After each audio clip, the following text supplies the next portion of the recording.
दोस्तों हाल ही में एक सब्सक्राइबर ने पूछा था कि आप वीडियो क्यों नहीं डाल रहे हो। और ऐसा बहुत से लोगों के मन में भी सवाल था, तो उसका जवाब ये है कि आ, एक तो घर शिफ्टिंग का काम आ गया था और दूसरा सबसे मेजर कारण था ये पीसीबी। ये स्पीकर प्रोटेक्शन बोर्ड का पीसीबी जब से मैंने लॉन्च किया था दोस्तों, इसके इतने ज़्यादा ऑर्डर आए कि मेरे अकेले के लिए इसको फिल करना बहुत मुश्किल हो रहा था। और बहुत से बंदों को इसके कंप्लीट पीसीबी चाहिए थे, जिन्हें लगभग मैंने सभी लोगों को इनकार कर दिया कि मैं कंप्लीट नहीं दे पाऊंगा। दोस्तों उसका रीज़न ये है कि मेरे पास उतना समय नहीं था कि मैं सभी पीसी में कंपोनेंट फिल करूं, उनकी टेस्टिंग करूं, क्योंकि मेरे पास टाइम बहुत लिमिटेड होता है और वीडियो भी तो बनानी है। असली मकसद तो वीडियो बनाना है। तो इसलिए दोस्तों इस काम के लिए मैंने निक्का सर से कांटेक्ट किया। उनके पास इस पीसीबी का काफ़ी सारा स्टॉक है और कंप्लीट बोर्ड भी है। तो आप उनसे अब कांटेक्ट करते हुए इसका कंप्लीट बोर्ड और इसका ब्लैंक पीसीबी आसानी से ले सकते हैं। तो देखिए पीसीबी पहले के मुकाबले काफ़ी बेहतरीन है, क्वालिटी में कोई भी कंप्रोमाइज़ नहीं है। तो दोस्तों ये रहा उनका कॉन्टैक्ट नंबर। तो इसका ब्लैंक पीसीबी और इसका complete PCB along with thermostat आप निक्का सर से ले सकते हैं। तो उनका कॉन्टैक्ट नंबर है 9877933394। तो चलिए दोस्तों अब चलते हैं अपने टॉपिक के ऊपर। तो दोस्तों आपने इस टाइप के क्यूब एम्पलीफायर देखे होंगे जिनके अंदर 8 इंच का स्पीकर या कभी कभी 6 इंच का भी स्पीकर लगा होता है और ये गिटार या फिर कीबोर्ड को एम्पलीफिकेशन का काम करते हैं। तो दोस्तों इसके अंदर जो पावर एम्पलीफायर होता है वो TIP 122 एंड TIP 127 से मिलकर बना हुआ होता है, जो कि काफ़ी अच्छा काम करता है डार्लिंगटन ट्रांजिस्टर में। तो मैं आज उसी का सर्किट डायग्राम आपको यहाँ पर शो करने वाला हूँ। दोस्तों क्यूब एम्पलीफायर में एक पावर एम्पलीफायर और एक प्री एम्पलीफायर होता है। तो प्री एम्पलीफायर काफ़ी कॉम्प्लिकेटेड होता है। अब यहाँ मैं आपको दिखाने वाला हूँ पावर एम्पलीफायर। तो जो पावर एम्पलीफायर है 20 वाट के लिए, यहाँ पर TIP 122 एंड TIP 127 ये डार्लिंगटन ट्रांजिस्टर का इस्तेमाल करके बनाया जाता है। और इसका पावर सप्लाई भी बहुत ही छोटा होता है, ऐसा कोई बड़े ट्रांसफार्मर की ज़रूरत नहीं होती क्योंकि आउटपुट ही 20 वाट होता है। तो चलिए इसका सर्किट डायग्राम देख लेते हैं। हो सकता है अगर आपके पास ये क्यूब रिपेयर के लिए आ जाए तो आपको सर्किट डायग्राम काम आ जाएगा। तो देखिए इसको चलाने के लिए इस टाइप के एक छोटे ट्रांसफार्मर जो 15 नंबर की कोर पर बने हुए होते हैं, ये इसके लिए काफ़ी इनफ होते हैं। तो इससे इसका वेट भी कम होता है और जहाँ पर लो साउंड की ज़रूरत है, यानी कम साउंड में आपका काम चल जाता है 25 वाट में, तो ये काफ़ी हेल्पफुल हो सकता है। तो देखिए यहाँ पर स्टार्ट करते हैं। देखिए प्लस और माइनस की लाइन मैंने ड्रॉ की है। ये plus 30 volt and minus 30 volt पर चल रहा है, यानी कि इसके लिए आपको ट्रांसफार्मर जो है लगेगा 15 से लेकर 18 यानी कि 15 टू 18 का ट्रांसफार्मर आप यूज़ कर सकते हैं 2 और 3 एम्पियर में। और मेन आउटपुट ट्रांजिस्टर यहाँ कनेक्टेड है।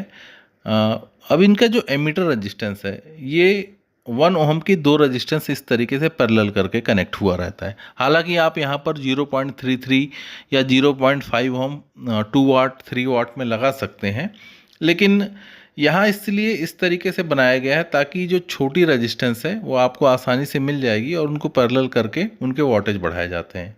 तो देखिए 1 ओम की 0.5 वाट की 2 रजिस्टेंस और इस साइड में 2 रजिस्टेंस, ऐसे 4 रजिस्टेंस लगनी है। तो 1 ओम की 2 रजिस्टेंस जब पैरेलल हो जाती है तो वो हो जाती है 0.5 वाट, और उसका वाटेज अगर 0.5 वाट एक का है तो 2 रजिस्टेंस पैरेलल होने से उनके वाट डबल हो जाते हैं। तो देखिए स्पीकर लाइन और यहाँ पर जो जोबल नेटवर्क होता है कैपेसिटर और इंडक्टर का, वो इस तरीके से यहाँ पर लगेगा। तो इसको भी ड्रॉ कर लेते हैं। तो ये कैपेसिटर आप जानते ही हैं 0.1 माइक्रोफराड यानी 104 का कैपेसिटर है। आप इसे 100 वोल्ट के आसपास रखिए और जो रेजिस्टेंस है आप उसे 2.2 ओहम से लेकर 10 ओहम, हाफ वाट या 1 वाट के बीच में कोई भी लगा सकते हैं। तो देखिए दोस्तों ये डार्लिंगटन ट्रांजिस्टर है, इसीलिए इनके लिए कोई ड्राइवर ट्रांजिस्टर की ज़रूरत नहीं होती है। नेक्स्ट दोस्तों यहाँ पर एक प्री ड्राइवर सेक्शन में देखिए ये ट्रांजिस्टर लगेगा। तो ये ट्रांजिस्टर है TCPL 636। एक्चुअली ये ट्रांजिस्टर इसी सर्किट में यूज़ होता है क्यूब एम्पलीफायर में जनरली। तो ये ट्रांजिस्टर नॉर्मल ट्रांजिस्टर, ऐसा कोई कॉम्प्लिकेशन नहीं है, इसका नंबर देख के आपको लग रहा होगा। तो ये जैसे PNP ट्रांजिस्टर है तो आप इसकी जगह 1815 ले सकते हैं, 5401 ले सकते हैं। तो इसका जो कलेक्टर है वो इस तरीके से TIP 122 के बेस में जाता है विथ 470 ओम की रेजिस्टेंस से। अब ये 470 ओम की रेजिस्टेंस की जगह आप 100 ओम लगा सकते हैं, 220 ओम लगा सकते हैं, ऐसा कोई प्रॉब्लम नहीं है। और इसकी जो कलेक्टर पिंस है देखिए यहाँ से ये जो TIP 127 है ये ट्रांजिस्टर पर ये कनेक्ट हो जाएगा। और दोस्तों TCPL 636 ये ट्रांजिस्टर का एमीटर पॉजिटिव सप्लाई से कनेक्टेड है। तो देखिए इस बार ट्रांजिस्टर के पिन पर बेस कलेक्टर एमीटर लिखा है, तो बेस और कलेक्टर के बीच में यहाँ पर एक PF लगता है। तो ये अभी तक आप सभी लोग जान चुके होंगे, ये PF जो होता है जो फ्रीक्वेंसी रेंज होती है पावर एम्पलीफायर की, उस फ्रीक्वेंसी रेंज को ये डिसाइड करता है। तो इस PF की वैल्यू 150 PF या 220 PF रखिए, आप 100 PF भी रख सकते हैं। अगर इस PF की वैल्यू आप बढ़ाते हैं, जैसे 1 के PF यानी 1000 PF 102 लगाते हैं, तो जो ट्रिबल की साउंड है वो काफ़ी कम हो जाएगी। बेस ज़्यादा तो नहीं कहूँगा, लो फ्रीक्वेंसी ज़्यादा रिस्पॉन्ड करेगा। तो ये रेजिस्टेंस यहाँ पर लगनी है 47 ओम, और ये जो दो डायोड लगे हुए हैं ये 4148 इस्तेमाल किए जा सकते हैं या 4007 का भी इस्तेमाल किया जा सकता है। लेकिन जो 4148 डायोड होता है इसका जो फॉरवर्ड बायस जो ड्रॉप होता है वोल्टेज का वो काफ़ी कम होता है 4007 के मुकाबले। तो इसीलिए इसमें ये डायोड लगाना ज़्यादा बेहतर है। और रेजिस्टेंस जो है 47 ओम, इसकी जगह आप 10 ओम भी लगा सकते हैं। तो ये रेजिस्टेंस की वैल्यू कम करने से बायस जो वोल्टेज है वो भी कम हो जाता है। तो यहाँ पर जैसे यहाँ देख रहे हैं कि हम 470 ओम का रेजिस्टेंस लगाया, तो हमें एक्चुअली यहाँ पर भी एक 470 ओम क्वार्टर वाट में रेजिस्टेंस लगती है। इधर साइड भी लगाना चाहिए था, तो मैं भूल गया।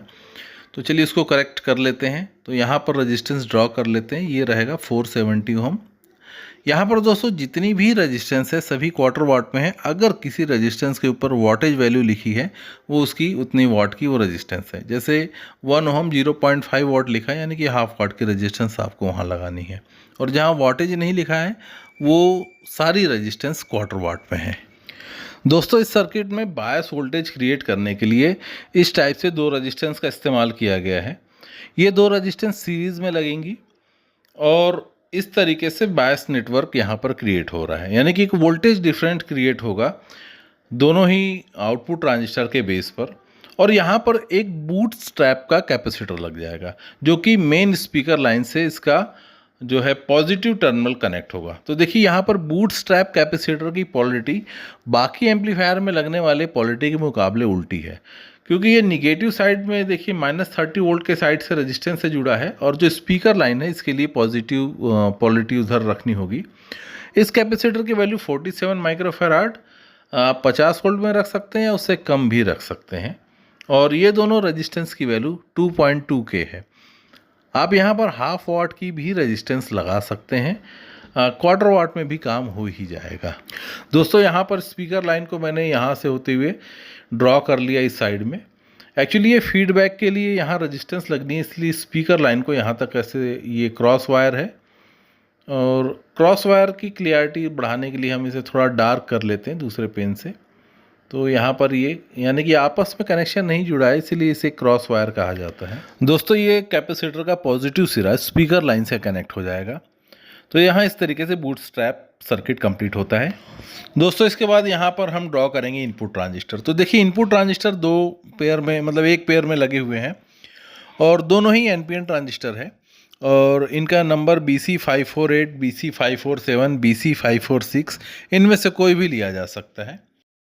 दोस्तों यहाँ पर इसकी एमीटर पिन मैंने ड्रॉ कर दी है, बेस कलेक्टर एमीटर लिख दिया है। अब इसके जो डिफरेंशियल इनपुट वाला जो ट्रांजिस्टर है उसके बेस पर 5.6 के ये रेजिस्टेंस लगेगा। ये फीडबैक का नेटवर्क क्रिएट करता है, और इसी ट्रांजिस्टर के बेस से एक रेजिस्टेंस और कैपेसिटर का नेटवर्क होता है सीरीज़ में लगा हुआ। तो ये 100 ओम एंड 47 माइक्रोफैराड का कैपेसिटर है, ये इस तरीके से कनेक्ट हो जाएगा सीरीज़ में, और जो दूसरा सिरा है वो ग्राउंड से कनेक्ट हो जाएगा। तो ये रेजिस्टेंस बन गया, और यहाँ पर 47 माइक्रोफैराड, ये इस तरीके से इसका सिरा ग्राउंड हो जाएगा। तो देखिए जो कैपेसिटर में इन साइड यानी छोटा जो है वो पॉजिटिव होता है, और बड़ा वाला जो घेरे में है वो निगेटिव टर्मिनल होता है। कैपेसिटर की वैल्यू रेजिस्टेंस की वैल्यू 100 ओम, कैपेसिटर की वैल्यू आपकी स्क्रीन पर। और दोस्तों जैसा कि आप जानते हैं इनपुट ट्रांजिस्टर का जो पेयर होता है उसका दोनों ट्रांजिस्टर का एमीटर आपस में जुड़ जाता है और इस एमीटर पिन पर हमें 0.6 से 0.7 वोल्ट के करीब यहाँ पर वोल्टेज मिलना चाहिए, तभी इनपुट सेक्शन काम करता है। तो यहाँ पर दो रेजिस्टेंस लगाई गई हैं सीरीज़ में और वोल्टेज स्टेबलाइज करने के लिए यहाँ पर एक 6 वोल्ट का जेनर डायोड भी लगेगा। तो इस तरीके से ये दो रेजिस्टेंस हो गई। अब यहाँ पर हम एक जीनर डायोड का भी इस्तेमाल करेंगे और ये दोनों रेजिस्टेंस की वैल्यू यहाँ लिख देते हैं। ये 2.2 के है पहली रेजिस्टेंस और इसके बाद में जो वोल्टेज आएगा वो फिक्स होना चाहिए 6 वोल्ट पर और उसके बाद ये 5.6 के ये रेजिस्टेंस की वैल्यू है। तो यहाँ पर जो हमें वोल्टेज फिक्स करना है हम यहाँ पर जीनर डायोड को ड्रॉ कर लेते हैं। यहाँ पर देखिए जीनर डायोड की पोलरिटी का खास ध्यान रखना है। तो यहाँ जो जीनर डायोड है ये एक्चुअली जो एमीटर पर इनपुट हमें मिल रहा है वोल्टेज इनपुट ये निगेटिव साइड से मिल रहा है, तो इसीलिए जीनर डायोड का जो पॉजिटिव वाला सिरा मतलब जो रिंग साइड वाला जो सिरा होता है वो ग्राउंड से जुड़ेगा। और ये इस तरीके से इसका ड्राइंग में इसको मैंने दिखा रखा है। तो रिंग साइड जो जीनर डायोड के एक साइड में रिंग बनी हुई होती है वो ग्राउंड से कनेक्ट होगा।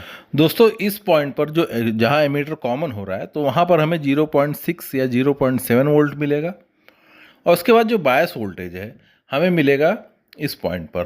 तो जो मेन आउटपुट ट्रांजिस्टर है उसके बेस पर ही आपको 0.6 से लेकर 0.7 वोल्ट के करीब मिलता है। तो एक तरफ पॉइंट मतलब प्लस में होता है 0.7 वोल्ट या 0.6 वोल्ट और दूसरी तरफ माइनस में होता है। तो दोस्तों कभी कभी ऐसा होता है प्लस साइड में 0.7 वोल्ट मिलेगा, हो सकता है निगेटिव साइड में आपको थोड़ा कम वोल्टेज मिले, लेकिन इस सर्किट में उतना ज़्यादा कोई प्रॉब्लम नहीं है क्योंकि ये सर्किट ज़्यादा आउटपुट पावर का नहीं है। इसीलिए जो बायस वोल्टेज में जो डिफरेंस होता है वो थोड़ा बहुत इसमें एडजस्ट किया जा सकता है।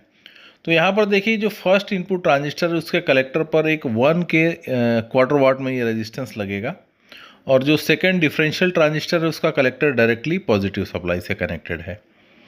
अब जो हमें आउटपुट मिलने वाला है जो फर्स्ट ट्रांजिस्टर है इसके कलेक्टर से जो आउटपुट मिल रहा है हमें ये कनेक्ट हो जाएगा TCPL 636 इस ट्रांजिस्टर के बेस से। तो इसको हम ड्रॉ कर लेते हैं। दोस्तों यहाँ पर ये क्रॉस वायर फिर से एक शो करना है मुझे, तो ये क्रॉस वायर का सिंबल है और बहुत सारे जो नए सब्सक्राइबर अभी जुड़ रहे हैं तो उनके लिए मैं थोड़ा ये चीज़ें बार बार रिपीट करता हूँ और जो पुराने सब्सक्राइबर हैं वो अक्सर अब जान चुके होंगे कि क्रॉस वायर या ड्राइंग किस तरीके से मैं बनाता हूँ, तो उन्हें शायद उतना ज़्यादा एक्सप्लेनेशन की ज़रूरत नहीं है। और कई इतने ज़्यादा एक्सपर्ट हैं कि उन्हें केवल लास्ट में वीडियो के लास्ट में वो स्क्रीनशॉट ले लेंगे, उन्हें पूरा वीडियो देखने की ज़रूरत भी नहीं है। तो देखिए अब हमें जो फर्स्ट इनपुट ट्रांजिस्टर है उसके बेस पर सिग्नल देना होता है। यहाँ से सिग्नल देने के बाद ये एम्पलीफायर नॉर्मल वर्क करने लग जाएगा। तो सिग्नल देने के से पहले जो बेस है इस BC548 फर्स्ट ट्रांजिस्टर का बेस जो होता है एक रेजिस्टेंस के जरिए ग्राउंड करना होता है ताकि ये ट्रांजिस्टर कंडक्शन में आ जाएगा और सिग्नल को एम्पलीफिकेशन करेगा। तो इसी रेजिस्टेंस के ही पैरेलल में एक 100 PF 200 PF या 330 PF 470 PF इनमें से जो भी कैपेसिटर आपको मिल जाए इस पे आप यहाँ पर इसी रेजिस्टेंस के पैरेलल में लगा सकते हैं। इसको लगा देने से क्या होता है कि अननेसेसरी हाई फ्रीक्वेंसी का सिग्नल सिस्टम में नहीं जाता है और जो नो लोड करंट होता है एम्पलीफायर का वो कम हो जाता है। हालांकि इसमें उतना ज़रूरत नहीं है, लेकिन जो बड़े एम्पलीफायर होते हैं इसमें ये कैपेसिटर बहुत ही इम्पॉर्टेंट रोल प्ले करता है क्योंकि जो भी नॉइस होता है अगर वो हाई फ्रिक्वेंसी नॉइस जाता है भले हमें सुनाई नहीं दे रहा है लेकिन वो जो पावर है स्पीकर में कंजप्शन होते रहता है और नो लोड करंट जो होता है एम्पलीफायर का बढ़ जाता है।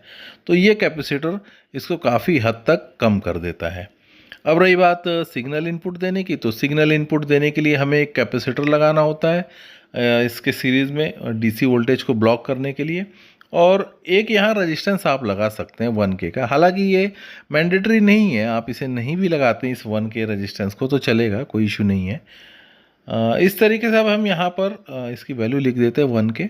तो अब ये यहाँ पर अगर आप सिग्नल इनपुट देते हैं और ये कैपेसिटर 1 माइक्रोफैराड से लेके 10 माइक्रोफैराड के बीच में हो सकता है, 1 UF 2.2 4.7 कोई भी आप लगा सकते हैं, इसमें ज़्यादा कुछ सोचना नहीं है।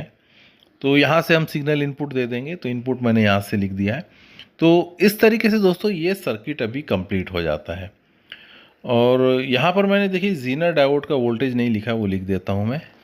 इसके अलावा दोस्तों एक चीज़ और भूल रहा हूँ मैं, यहाँ पर देखिए एक आप फिल्टर कैपेसिटर लगा सकते हैं। जो जब आप इसे पीसीबी में बनाते हैं तो इस पावर सप्लाई पर आप 2200 या 1000 माइक्रोफैराड, 1000 माइक्रोफैराड, आल्सो 2200 माइक्रोफैराड, इस टाइप के आप फिल्टर कैपेसिटर ऐड कर सकते हैं विथ रिस्पेक्ट टू ग्राउंड, दोनों पावर सप्लाई की लाइन पर। तो ये काफ़ी हद तक नॉइज़ भी कम करता है, पावर सप्लाई को भी काफ़ी फिल्टर कर देता है, जिससे कि एम्पलीफायर काफ़ी साइलेंट होता है। इसके साथ साथ इसके पैरेलल में 0.1 माइक्रोफैराड भी लगाया जा सकता है। और दोस्तों जो ज़ीनर डायोड की वोल्टेज की बात थी, तो ये मैं यहाँ लिख देता हूँ। तो इस तरीके से ये सर्किट डायग्राम कंप्लीट हो चुका है। इसे बनाकर आप टेस्ट कर सकते हैं, इसका रिजल्ट भी बता सकते हैं। तो हो सकता है इसका पीसीबी लेआउट मैं डिज़ाइन कर दूं, इसका पीडीएफ फाइल आपको मिल सकता है फ्यूचर में। मैं ट्राई करता हूं, क्योंकि बहुत ज़्यादा कॉम्प्लिकेशन नहीं है, छोटा ही है। तो दोस्तों आपका बहुत बहुत शुक्रिया। फिर मिलते हैं नेक्स्ट वीडियो में। Thank you for watching and have a nice day.